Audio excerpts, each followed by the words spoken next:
Hi friends, ഇന്ന് നമുക്കൊരു മത്തിക്കറി ഉണ്ടാക്കാം.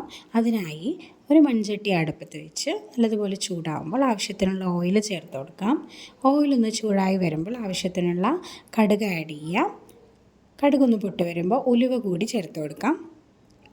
അതിനുശേഷം ഇഞ്ചി വെളുത്തുള്ളി പേസ്റ്റ് ചേർത്ത് കൊടുക്കാം. പച്ചമണം മാറുന്ന വരെ ഒന്ന് ഇളക്കി കൊടുക്കാം. ഇനി ആവശ്യത്തിനുള്ള പച്ചമുളക് കൂടി ആഡ് ചെയ്യാം. ഒരു വലിയ ഉള്ളി കനം കുറഞ്ഞരിഞ്ഞ് നീളത്തിൽ അരിഞ്ഞത് കൂടി ചേർത്ത് കൊടുക്കാം. ഒന്ന് വഴണ്ട് വരുമ്പോൾ 2 തക്കാളി ചെറിയ കഷ്ണങ്ങളായി അരിഞ്ഞത് കൂടി ചേർത്ത് കൊടുക്കാം. രണ്ടും ഒന്ന് നല്ലതുപോലെ വഴണ്ട് വരുമ്പോൾ മുളക് പൊടി, മഞ്ഞൾപ്പൊടി, മല്ലിപ്പൊടി, ആവശ്യത്തിനുള്ള ഉപ്പ് എല്ലാം ചേർത്ത് പച്ചമണം മാറുന്നത് വരെ ഒന്ന് ലോ ഫ്ലെയിമിൽ ഇളക്കി കൊടുക്കാം. അതിനുശേഷം ആവശ്യത്തിനുള്ള പുളിവെള്ളം ചേർത്ത് കൊടുക്കാം. ഒന്ന് ചൂടായി വരുമ്പോൾ തേങ്ങയും കുരുമുളകും ചേർത്ത് അരച്ച അരപ്പ് കൂടി ചേർത്ത് കൊടുക്കാം. ഇനി ഇത് നന്നായി ഒന്ന് തിളച്ച് വരുന്നത് വരെ വെയിറ്റ് ചെയ്യാം.